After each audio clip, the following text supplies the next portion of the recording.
The election is over, and we'll look at the good side and the bad side of Donald Trump's win. Also, we revisit Steve Lawson. And the Gospel Coalition Conference 2025 has woke speakers John Piper, Alistair Begg, and David Platt on this slice of fresh bread.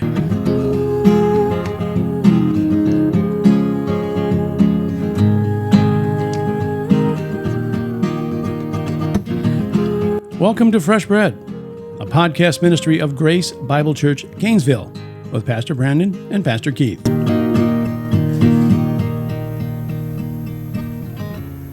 Well, thanks for clicking on Fresh Bread. Fresh Bread, we're bringing the truth of God's Word to a starving world. Fresh Bread Podcast 84 already. And today, our topic is, I guess we're going to call this kind of a smorgasbord or maybe like a buffet. We're going to hit on a few topics that we haven't touched on. This is the fall anyway, and so you do some fall cleaning before the holidays.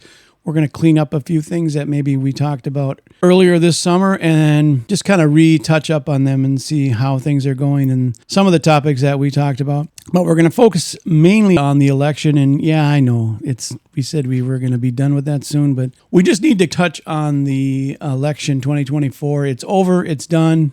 The results are in, and we just want to talk a little bit about that. What does that mean for us as a church at Grace Bible Church and the church in general? We're going to talk about maybe the good stuff that happened and the good things that will happen and the bad things that'll happen. And we're going to go back and talk about Steve Lawson a little bit today. There's some things that came out on that this week, and also the Gospel Coalition Conference 25, which is called Alive Together. We have some speakers there, that the main speakers that have been invited there, and these are some guys that we in past podcasts have told you, watch where these guys go. They're moving to the woke side, but let's give them a chance and let's see what happens to them. And so we've got John Piper, Alistair Begg, and David Platt, JD Greer. A lot of these guys are now at this conference, so we're going to talk a little bit about that. But let's dive in. Pastor Brandon, how are you doing? I'm Pastor Keith. He's Pastor Brandon. Pastor Brandon is the man in the mandate. He's the one that brings it. He's the guy.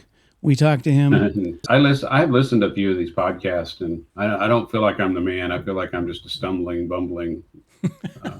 I'm the stumbling, bumbling pastor. That's what I am. I won't argue with that. But no, here's the thing with you and I. What we try to do here is, look, we're not trying to give you our wisdom. We're trying to give you our wisdom from a biblical perspective, right? Our worldview is biblical. This is what we're trying to do. We're looking at the world through these Bible lenses, right? I mean, I think you've talked about this. We've all heard you put on the glasses, the Bible glasses, and you look at the world through those, and that's what we're trying to do. So I think your wisdom is good wisdom because it comes from Scripture. This is where we're going to, as we're doing these podcasts, this is our main goal, is to bring the wisdom of God's Word as we look at life, as we try to shuffle through all these incredible, some of these problems look insurmountable.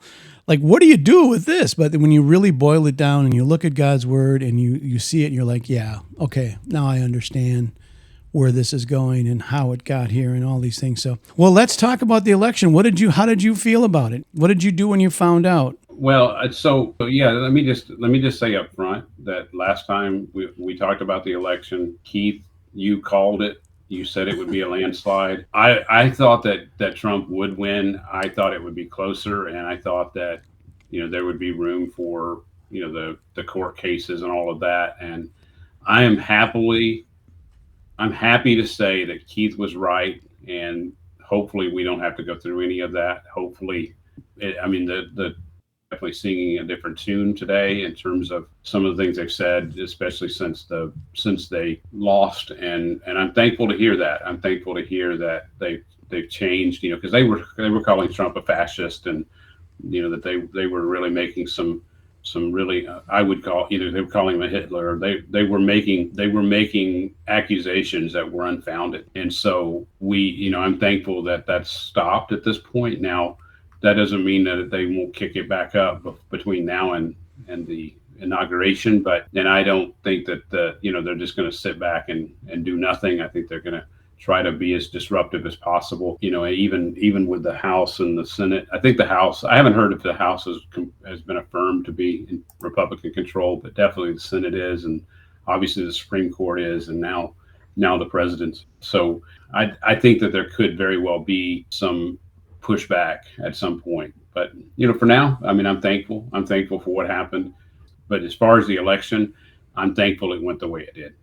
Yeah, me too. And I think what we're seeing from the left side is that I think they're shell shocked right now. They don't know what to do. But as soon as the dust settles, they're going to be right back berating Trump and calling him all these names again. But for now, we have this little pocket of everyone. Everyone's a little stunned right now.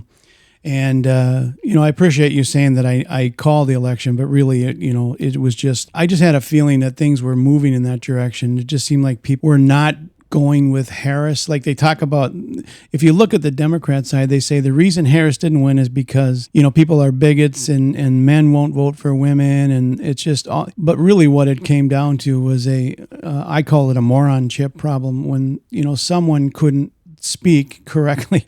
All we got with word salads. The thing what Trump did is he hammered the fundamentals of politics, which are economy, border, all these things. And Harris had no answers. She had nothing to offer. Trump was giving out, here's what we're going to do, boom, boom, boom. And I think people were looking at both sides going, you know what? This guy at least is telling us what he's going to do. This side is like, well, I have a plan, but, we're not going to reveal it. And so I just saw that. And when Joe Rogan kind of went over on the Trump side, I'm like, okay, I think we're seeing something happening here that we saw in 2016, which was different in 2020. And we can even talk about this, like, when you look at the final vote totals, Trump, ended up with 74 million. Harris had 71 million.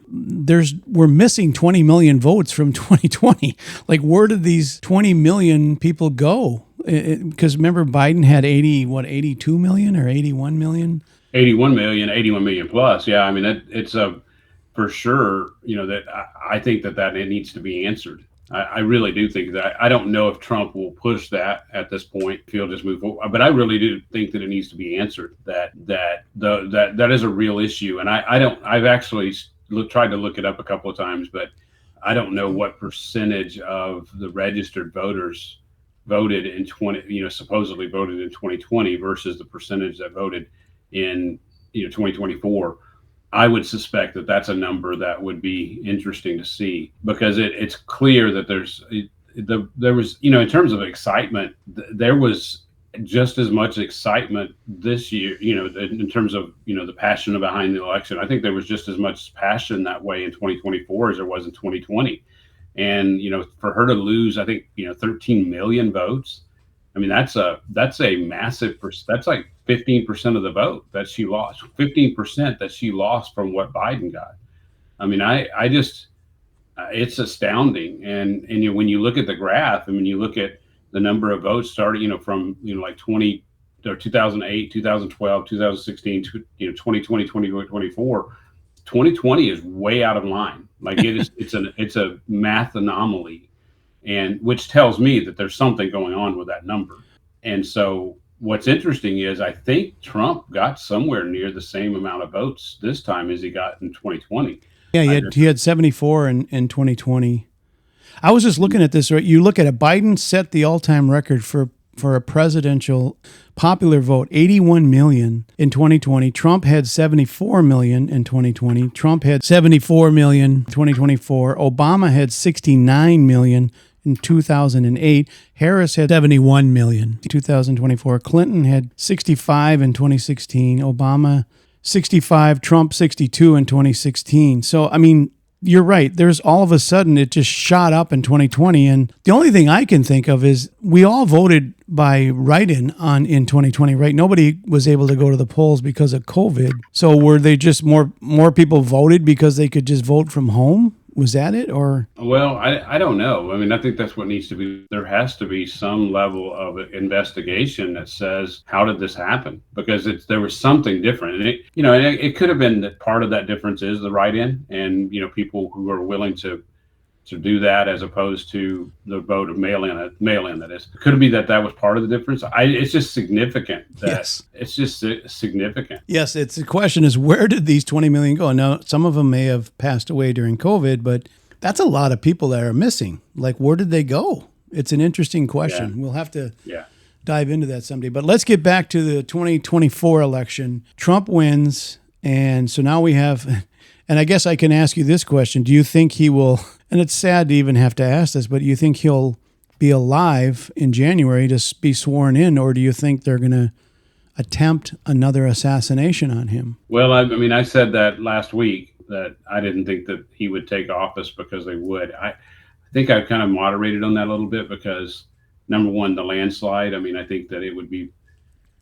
He's such a popular figure at the moment. He's riding a high right now, and I think that would definitely be destabilizing to the country if that happens. So, to be something that they would try to do, it would be way out of. I mean, it just wouldn't seem to make sense at this point. I mean, if it would have been close and they, tried to go back through the kind of lawfare kind of idea, but I mean, it wasn't even close. So I think he very well could. I think I may have been wrong on that. I think he very well will. I think he will take office in January. And so at this point, as Christians, we need to be not thinking in terms of that, but I think in terms of like what happens if there's a destabilizing event. But now we need to be thinking in terms of how we respond to Trump himself and his policies. Yeah, and like I said, when I made the predictions, I did it all for Peanut and Freddie. And if you don't know who they are, you just need to Google Peanut the squirrel and Freddie the raccoon, and you'll understand what I'm saying. Well, here, let's talk about the good things with Trump winning. This is again for Grace Bible Church and the church in general in the United States and maybe even the world. I don't know, but the good side, I have these written down with the Trump win. The first thing, of course, is the economy. I think it's going to help our economy. I think, right now we look at inflation and groceries and all these things. I think that's going to help, don't you? Yeah, I mean, I think his economic policies are. I think his economic policies are going to lead to prosperity. If all things being equal, if he does, I think that we could very well see some pretty amazing prosperity going forward. Cutting the corporate tax rate. He's talked about lowering income taxes and even eliminating income taxes. We'll see if he's able to do that. Going to some sort of flat tax, or he talks about using tariffs to cover the government. But even tariffs, I think are the goal would be to stimulate the economy here and manufacturing and bring us back to that level again. I think those are good things and would potentially put us back at a level of prosperity and hopefully get us away from the inflation and the difficulties that we've been facing. Absolutely. The second thing I have written down on the good side here of Trump's win is, I think, freedom, right? I think we can all breathe a little easier with freedom. There'll be more freedom, especially for the church. I think we'll be able to do more evangelism and things like that now that Trump's in office. Well, it's interesting because we have to do evangelism either way. Yeah. Even if they tell us no. I think that we will not feel the pressure as much because of the protection of the First Amendment rights. I think that's a good thing in many ways. I do think that the church thrives when its times are difficult. And so, what I worry about is that if the economy turns and goes, to a better place and, we end up seeing more money coming into our coffers, into our bank accounts, people get complacent, and that's something we need to watch out for in that sense. In terms of First Amendment rights, yes, it's good. We should be able to speak out, but we need to take advantage of that and actually speak the truth. It's not as if Trump is where we want him to be in terms of his moral positions. I mean, he still has, the exceptions when it comes to abortion. There's still some things about him that I think are potentially problematic for our Christian worldview. And we need to be willing to speak out against those areas that he is off, biblically. Yeah, and you just touched on what you just said. Almost is what I have on the bad side of Trump's win, is that, and we can go through this again a little bit. But the church, I think, in good times, the church gets lazy, and I think you nailed it. Is that God has a reason for persecution. The church is actually strengthened and grows during times of persecution. In good times, the church gets lazy and people get lazy.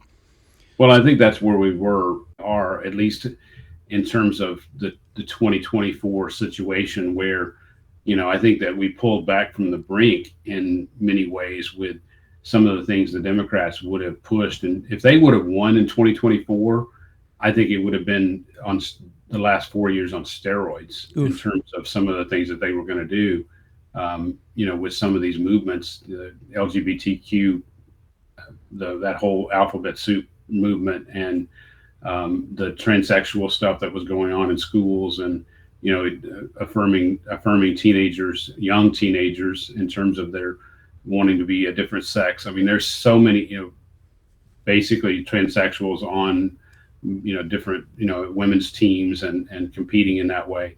I think that would have just been on steroids. And I think this staves that off, hopefully, and gives us the ability to sort of reset. And hopefully we see how close we came to the brink, and we're willing to speak out, as, speak the truth in love, going forward. Yeah. And I think, we see 4 years here of, the church has the freedom, like we said, to preach the gospel that we always do, but the opportunities there to give to missions, keep those things thriving during these next 4 years. Some people have said that this is a good time now to buy guns. I don't know if we need to do that in the church, but I mean, what do you think about that? Is this a good time maybe to do things like that, to prepare in that way? You have 4 years. Is it like preparing for a hurricane or something? What do you think about that? Yeah, it's been interesting, the whole prepper thing. I've always been, I don't think that's the answer necessarily, in terms of like prepping, buying up ammo, buying up guns. And I don't, as Christians, I don't, even stockpiling a bunch of food. I've never been a big fan of that.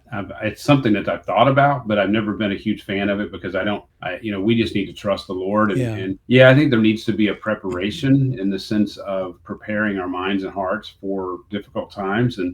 But when those things come, I don't know. I think that the answer is going to be in pulling together in communities, as opposed, and we've talked about that before, but pulling together as a church, and as, other churches pulling together, and helping each other.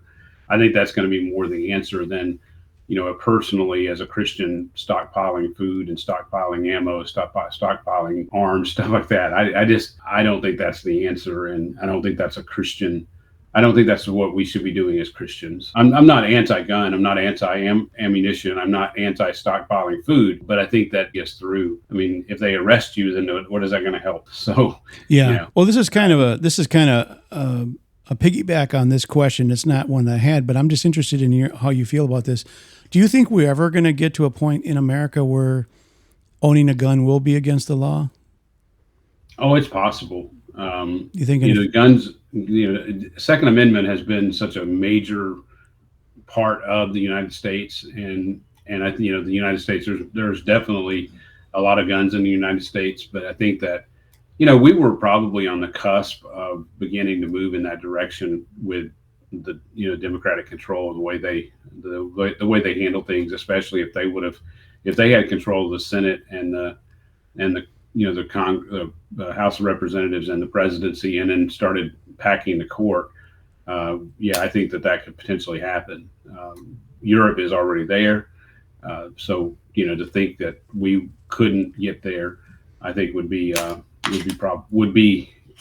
I don't think that's right thinking, to think that we could never get there. Yeah, that's kind of scary to think about that. But I agree with you. I think we're heading down that road in the next 10 years, maybe sooner. I don't know. Okay, we're going on with the good side of Trump's win. I would say another thing that people could do, this is a good thing to do in the next 4 years, is pay off debt. What do you think of that? Well, I think that's always a good thing, is to keep debt under control. I think there's a proper way to use debt and a proper way to handle debt. But I think that people who get themselves in a position where they're, they've run up credit cards and they're just paying minimal payments and, barely surviving, and living paycheck to paycheck, it's just not a good place to be as a Christian. And so we definitely need to be able to use debt in the right way. And because, there's times you need to use debt. I mean, if you have a medical issue, we don't always have $10,000 set aside to pay off medical bills. So, you have to, there's times when you need to go in debt,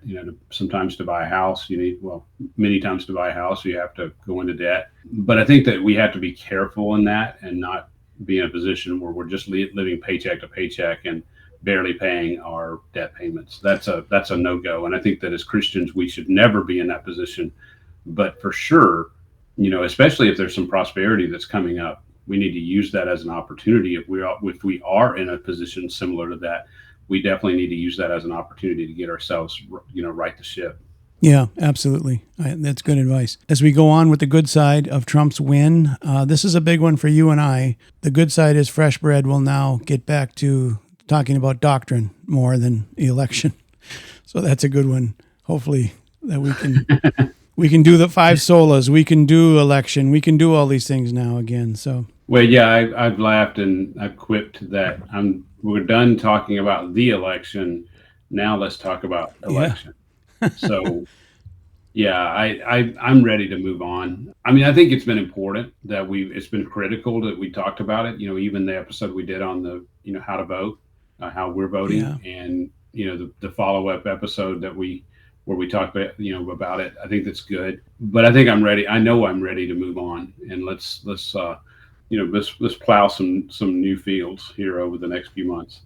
Yeah, the last thing I have on the good side of Trump's win is, I'm going to ask you this: is this the end of the network and the news media, because they were so pushing Harris and so anti-Trump, but the country voted against them? They didn't sway the election. Is this the end of the news media as we know it? Well, I mean, I think it's got to change. I mean, I do think it has to. I mean, I would love to see us get back to something more neutral, where when you tune in, you get neutral.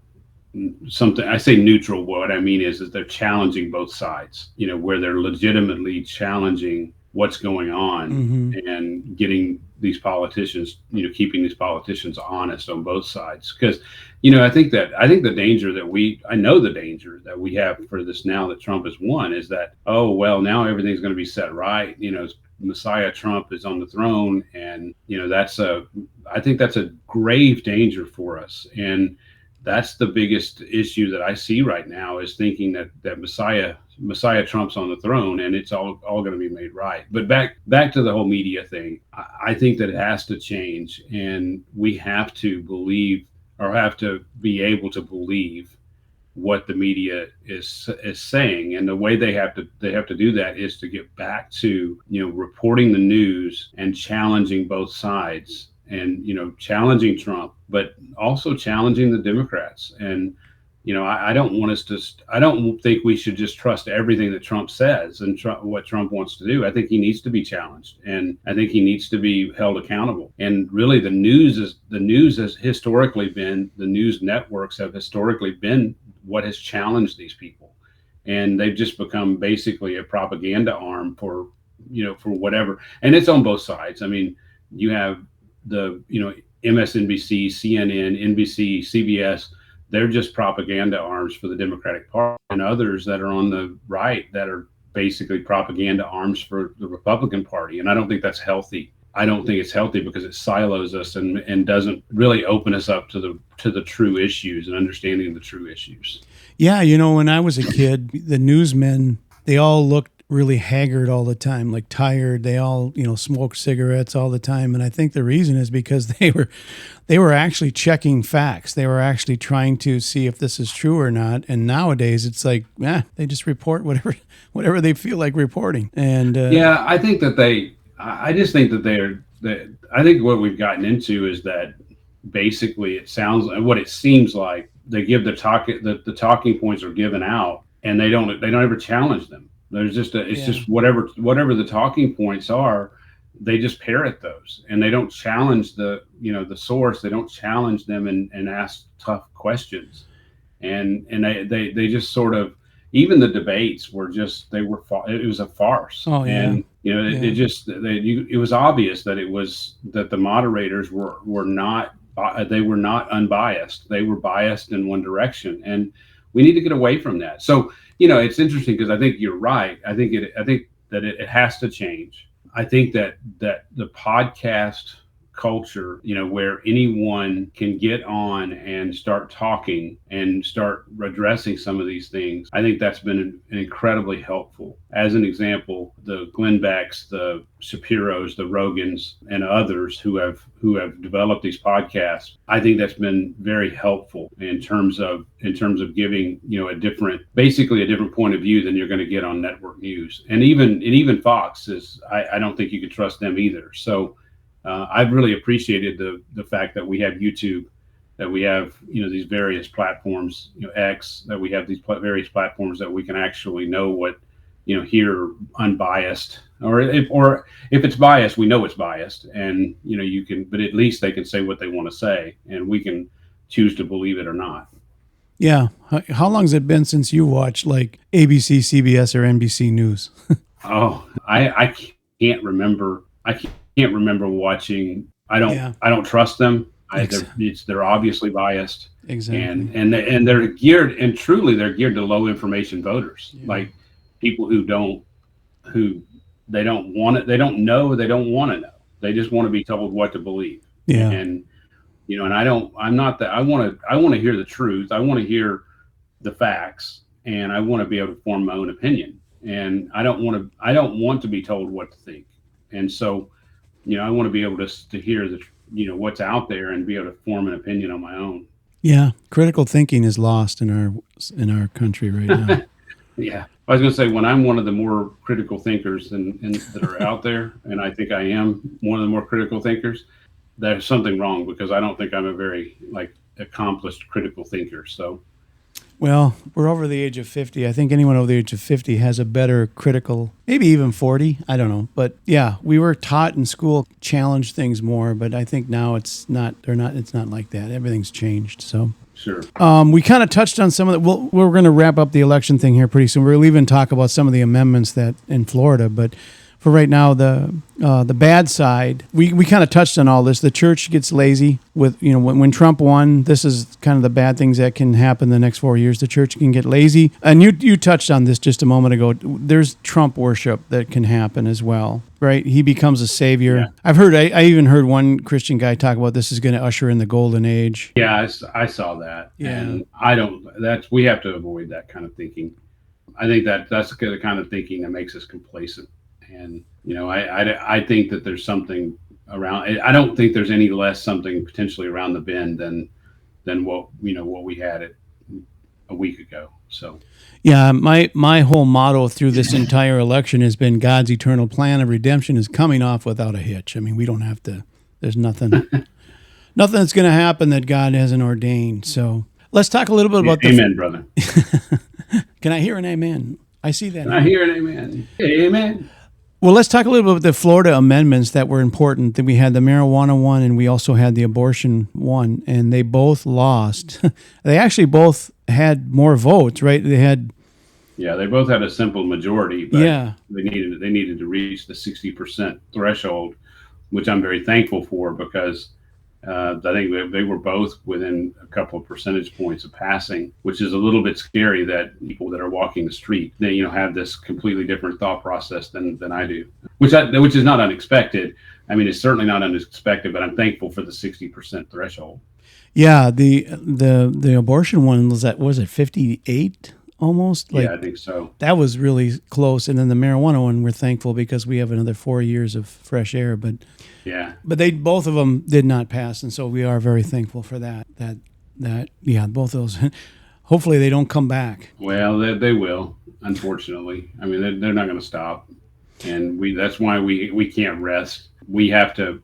Matter of fact, I'm going to make this point in my pre-sermon comments tomorrow, that we can't rest in our what we believe, and we need to develop relationships, locally, especially with politicians and those who have authority, whether they're in office or they have influence with those who are in office. We need to be willing to reach out to those people and exhibit and exert influence on them, and influence them in the right way. Part of that is living a life before the Lord that is pleasing to Him, as salt and light to this world that we live in. Yeah, abortion is I don't understand how, and I think it's got to be Romans 1 as we look at it biblically, that how this has become such a battle cry for women, the right to kill and end the life of their own child is so important. And it's just so strange how that you would think with all the modern science, with all the things that they can see, again, that they can see the life. With sonograms and all these things, you can see it and we understand it, but yet they don't care.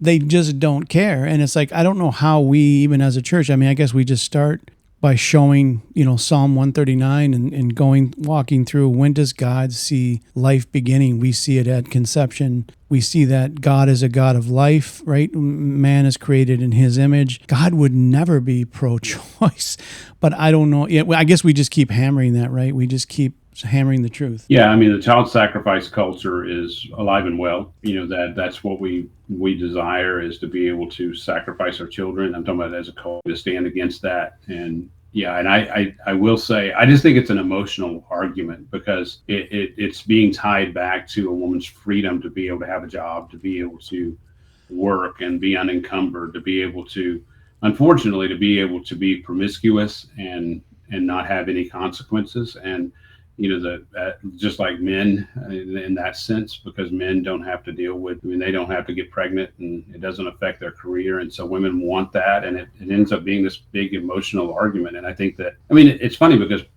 it's sad, because as I said before, I think the last podcast, unbelievers live in a constant contradiction in their mind. And so it's easy for them to contradict themselves, and that it's okay to kill a girl in the womb, but it's not okay to make a woman have to have a baby, which means that she can't, that she's going to have to put her career on hold. I mean, they don't that doesn't follow, and it's ludicrous thinking, but that's the way unbelievers think, and it's a constant contradiction. Yeah, it's very sad. It's just, it's frustrating. It's sad, but we know that as we move forward in time and sin gets darker, that this stuff's going to happen. But we just have to keep fighting the good fight. So absolutely, we need to fight for the widows and orphans, and that that's and that really covers anyone who's in need, any needy person. And I'm talking about truly needy person. We need to be the champion for those people, and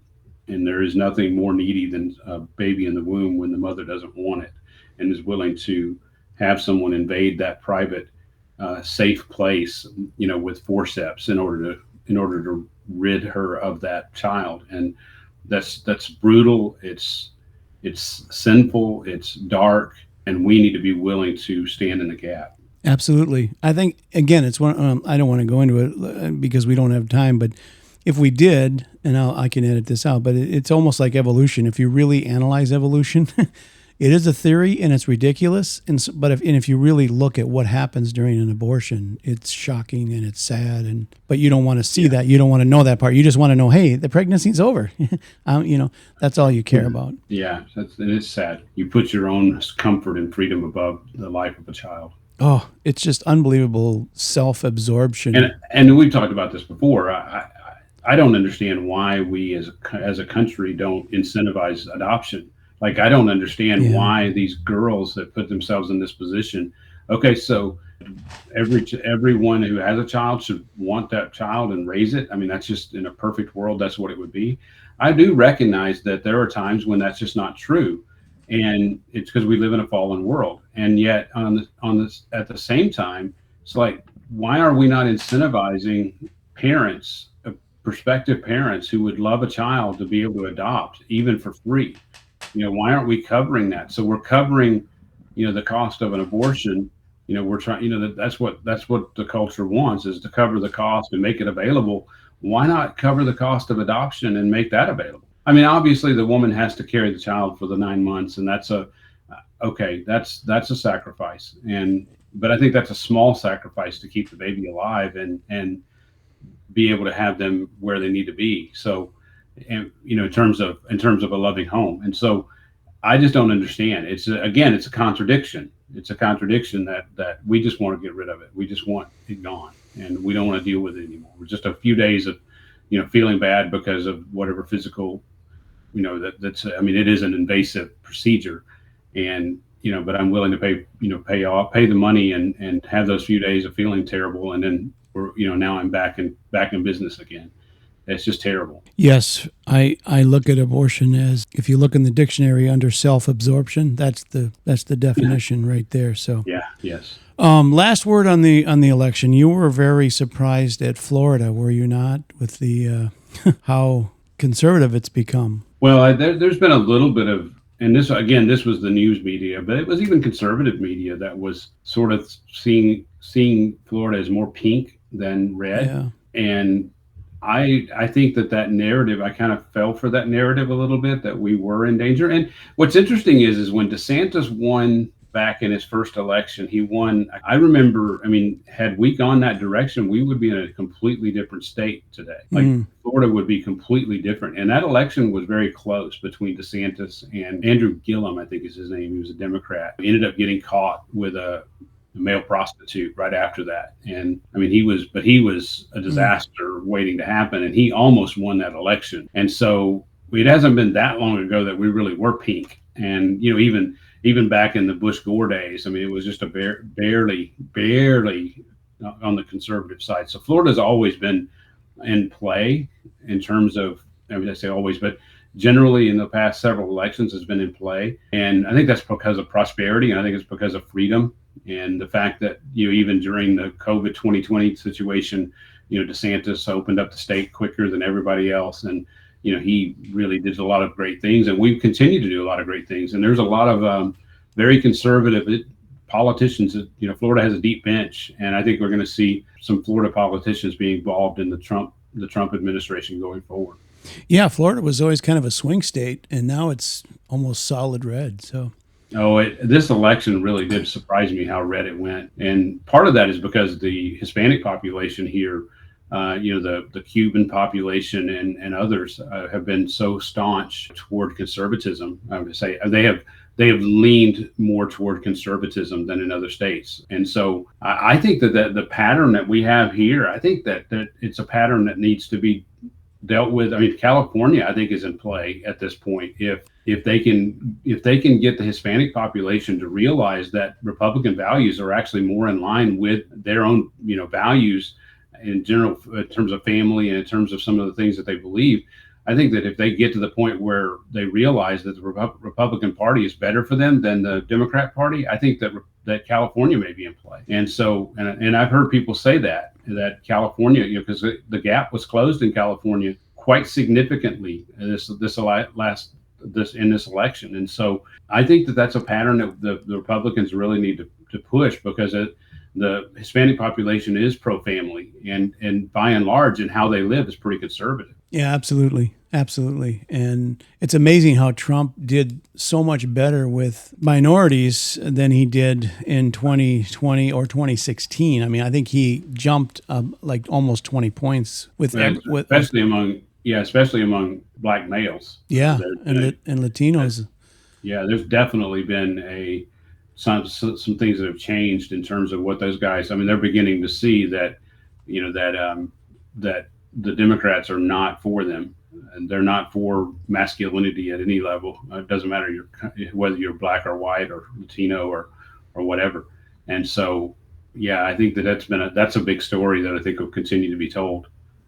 Yes, and for the white men for Harris, I mean, we told you so. Don't join that group. It's not. They're not solid. Yeah, they need to start supplementing some testosterone. Yes, absolutely, absolutely. Okay, election talk done. We're over. We're going to move to the next part of our buffet here. We're going to move into Steve Lawson. And some things came out this week that really surprised me. I don't know if it surprised you as much. I didn't know this about what happened with the Steve Lawson situation. But we found out this week that Steve Lawson was not an elder at the church that he was preaching. He was not even a member at the church that he was preaching virtually every Sunday. What is going on there? What do you think happened there, Pastor Brandon? Well, I think it doesn't surprise me. I think if you would have asked me if he was a member or an elder, I probably would have said, I don't know. But let me ask you something quick. I will say, I thought it was odd. Like I Yeah. thought that the relationship, I've always thought it was odd, and I never quite understood what was going on there. I know that they had asked him to, came in, they asked him to pastor, which we found out now they didn't ask him to pastor, they actually asked him just to preach. Yeah. But it was just an odd relationship, and even how it kind of came to fruition. Yeah, I was going to ask you. Do you think, like, in my mind, I'm thinking, okay, he's teaching at the master's seminary. Wouldn't part of applying for the job, or when you're given the job, wouldn't it be check off he's a member of his local church? I think a lot of the professors at Masters University had to be, or even at the seminary, don't they have to be members of a church? Yes, I mean, but I think he just got a free pass. I mean, wow. it's because I think he had put himself in a position where he was I mean, he was a traditional pastor in the past. I mean, Yes. and so he was, before he left the church there in Mobile, he was a pastor and a member of the church, and so yeah, that this whole thing has been something that's been more of a recent development with him, since then. And I remember, I think he was somewhere around 2010. Don't quote me on that, but somewhere around 2010 he left that church in Mobile. So it sounds like he's just never been a member of a church since. And I think he just kind of got a free pass because he was already friends with MacArthur, always already friends with Sproul. He was already preaching and teaching at a high level, in terms of these conferences and stuff. And I think he just leveraged that. And so when he left Mobile, and by the way, I think we talked about this when we talked about Piper. He actually had quite a bit of problems at those churches. There were splits and Yeah. major conflict that happened. He left those churches in a sort of a bad position as he left, and so that was a pattern that people should have seen. That he's not a guy that plays well with others, and the fact that he just wanted to come into this church, this Bible church in Trinity Bible Church in Dallas, that he just wanted to come in and be basically a perpetual guest, and that's a really poor ecclesiology, and just a really poor understanding of the church. And it goes back to we talked about the celebrity pastors Yeah.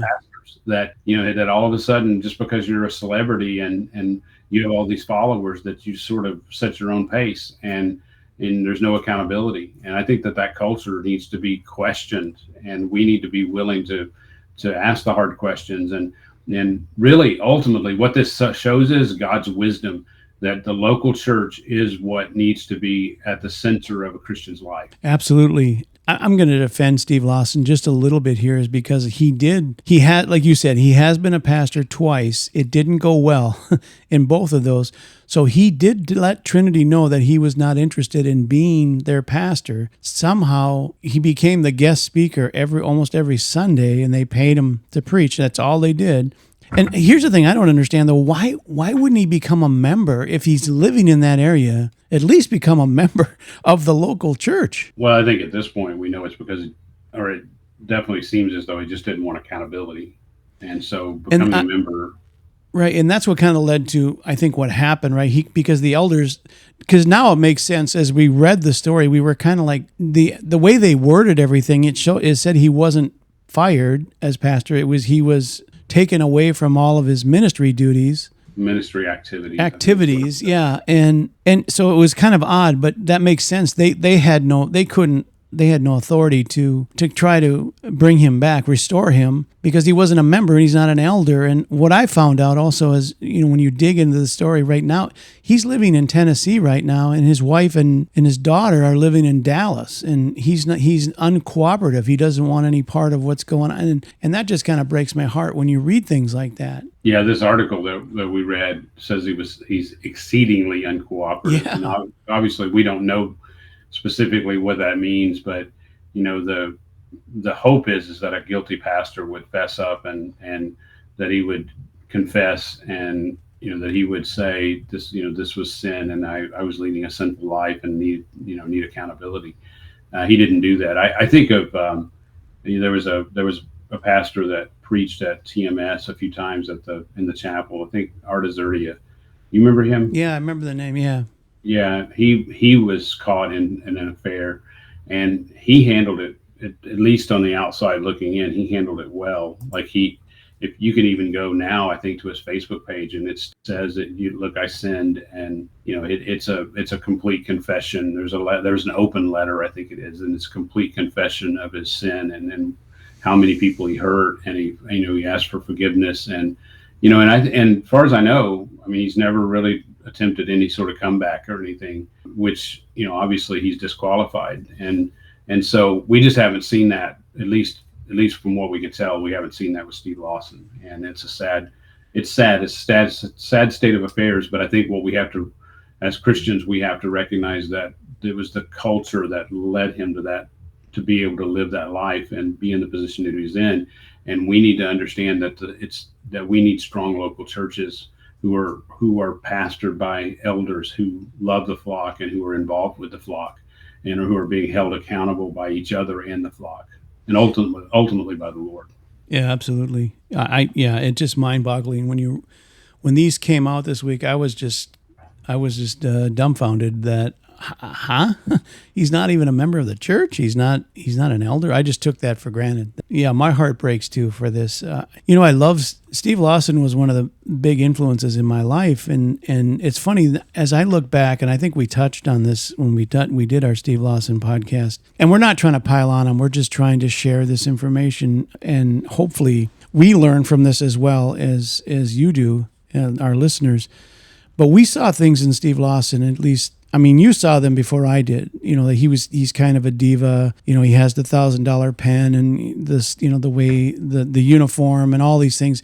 I kind of gave him a pass on a lot of that because MacArthur. He's with MacArthur, and obviously he's a good guy. He's not gonna go the bad direction. But all those things were kind of warning signs that we should have looked at, and it did kind of lead him off astray. I think all these things led up to that, but there's little signs of these things happening that I think as pastors and as elders we need to look at these things and learn from these, that when we see these things in men, these are things that you need to talk to someone about and say, hey, look, you're not heading down the right road. Yeah, and I've seen them in different. I mean, I've obviously, I think that was one of the things that it was surprising to me about being in seminary was the level of pride that I saw in some guys that really scared me. And I don't want to, this isn't a situation where we go on a witch hunt, but right. For those people who are in a position to hold others accountable, they need to do that, and it's their responsibility. So. The people around Steve Lawson, especially, as an example, there's guys like Austin Duncan who was, that he was around Steve Lawson a lot because of his position at, heading up the D-men, the preaching D-men that he has responsible for. So he was around Lawson a lot, and, that he just kind of got a free pass. And, there are other men that are, it's not just John MacArthur, but there are other men that are around Steve Lawson that should have said, hey, this isn't right. Brother, we need to talk about this. And what's your heart behind this? Instead, they celebrated some of it. And that grieves my heart, that as an example, celebrating the uniform, the suit, and how much he spent on the suit, and how we should be in the same position and do the same thing as pastors. That just grieves my heart that, the pens, they make a big deal about the pens and how much is being spent on pens. And it's just, that's just not pleasing to the Lord.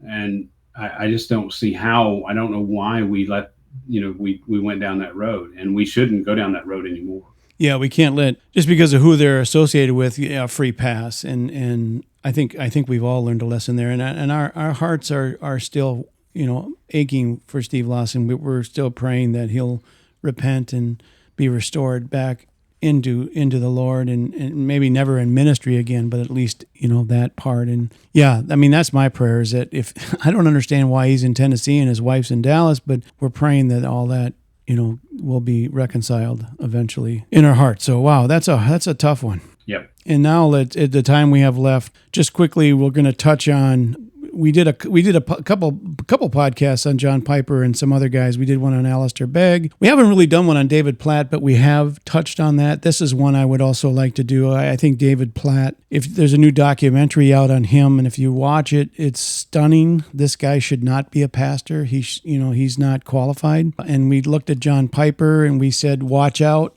see which way he goes. He was at Shepherd's Conference last year, and that was kind of what triggered it for you and I, because we were like, this guy is moving to the woke side, but Shepherd still invited him, but they haven't invited him back this year, which I think there's a reason for that, because the Gospel Coalition has a conference in 2025. It's called Alive Together, and it's bringing people together. They're talking about there's too much division in the church, and we need to come together, and it's just going to be a love fest, I think, is what it's going to be. But there's some speakers there that we told you to watch out which way direction they go. John Piper, Alistair Begg, David Platt. Interesting, John Piper and Alistair Begg have a Shepherd's Conference connection because they were both scheduled to teach there last year. And then I don't know if you guys remember what happened to Alistair Begg, and he talked about that homosexual marriage. All these things, and we just talked about David Platt and how I don't think he's even qualified to be a pastor, but they're all speaking at this Gospel Coalition. Again, it's called Alive Together, and we told you to watch out for them, and they are all moving more towards the woke side. So, Pastor Banner, what do you think of all this? Well, I think, it's interesting because John Piper was one of the ones that, said he could never vote for Trump. And, I think there's a connection, that for whatever reason, I think that he is definitely one of those guys that's influenced by the woke gospel. And, I think he says a lot of great things and sounds really good at many times, but I am suspect of where he's at and, why he wants to associate with some of these other people that he's associating with. And, like you say, the J.D. Greers of the world, the David Platts of the world, and guys that have been clearly moving in that direction. I just in the woke direction, and and obviously anti-Trump, which is a big deal to me, because not that they have to vote for Trump, but I do understand the dilemma, and certainly don't want to just make that sort of the gauge for whether I can have fellowship with a guy or not. That's not the issue. The issue is that when they begin to celebrate, as an example, that was the issue with Alistair Begg. He was celebrating gay marriage by participating, by bringing a gift and saying that he would attend, and that was a problem. And then we have that same kind of idea with Piper, who he wants to basically rub elbows with people who are more on the woke side, and I just can't trust him. I can't trust that. If I get it, he was at Shepherd's Conference, but I don't trust it. I don't trust where he's at, and I don't trust where he's going. And then, obviously guys like David Platt are already that direction. And, it certainly doesn't surprise me with him. David are in that position. It's really Begg and Piper that make it very difficult, because they, obviously have been so solid for so many years, or at least outwardly solid. And so to see those guys fall off the wagon, so to speak, has been heartbreaking. Certainly been heartbreaking. The church has been heartbreaking for many years now with some of the things that's happening. And it's hard to even, the list of people that we can trust is getting shorter and shorter. And, and I don't think that, I'll be honest with you. I think that this whole, the fact that Trump was elected, I think the danger is us letting our guard down, thinking that sort of the battle's won. And I don't think it is. So, yeah. Absolutely. It's interesting when you look at Shepherd's Conference. I mean, they had John Piper last year. They had invited Alistair Begg. Steve Lawson was always a mainstay. And the Shepherd's Conference has kind of taken a hit on some of these guys. It'd be interesting to see if John Piper's ever asked back. I'm not sure he ever will now. Yeah, I don't know. I don't know what their thinking is on it. Yeah. I mean, I don't know. I sort of doubt that he would be, at least for a long time. And he's getting up, pretty old, getting up there. So, that's been an interesting dilemma, because for Shepherd's Conference, because, there's a lot of guys in the past that are no longer going there. With, Al Mohler is another one. Ligon Duncan is another one. Yeah. that are no longer going. No longer go. Piper came back last year. Now Begg, Alistair Begg, and yeah, the list seems to be getting shorter. I mean, it may come down at some point that you guys get an invite. No, they talk about an A speaker, an A speaker, and B. I'm a Z. I'm not even in the alphabet. So that would be funny. Anyway, well, that's about all we have for our smorgasbord for our podcast today. Is there anything that we didn't touch that you wanted to touch on, or do you think we hit everything? I think we hit everything. Yeah, I just want to emphasize that I would like to move forward with some theological topics going forward, and I'm hoping that we can kind of hit the reset button a little bit here and really dig back into theology and try to help in that way. I certainly don't regret that we've talked about politics, and I think it's been needful and hopefully helpful for our listeners, that they know kind of where we're at, and it helps me too to think through and talk through what I believe, and it helps to be wrong sometimes too. Like you think that this is what may happen, and then all of a sudden it goes a different way. I'm not a prophet, and I'm nothing special. Yeah, I mean, I think that I'm thankful to be able to do it. But going forward, I think hopefully we can focus on some theological topics, and there'd be fruit that would come from that. Absolutely, and I think like I said at the beginning, what we try to do with Fresh Bread is we're trying to bring the truth of God's word to a starving world, which means we're looking at events and things through the Bible. And so the election coming up, this was a big election. And so that's, I think, why we spend so much time looking at it biblically. What do we do? How do Christians vote in this one? Because you have some evangelicals on this side saying, you need to vote for Harris. She's the one. Then you have people here saying, no, you got to vote for Trump. So we were trying to say, look, let's just sort through all this. Let's look at it biblically. Which one would be a better fit? And, we came up with Trump because the lesser of two evils, but yet this is what we were trying to do. And so that's why I think we spend time on it. And if there's anything that happens in the world, or, major things that go on, we want to try to help people understand. Like you said, it helps us, you and I both understand when we walk through it and talk through it. So we're hoping that people who listen have that same experience as well. Absolutely. I was going to ask you that now that this is over, and I did predict it, could I be called a prophet? Yeah, I mean, if you're willing to take the stones.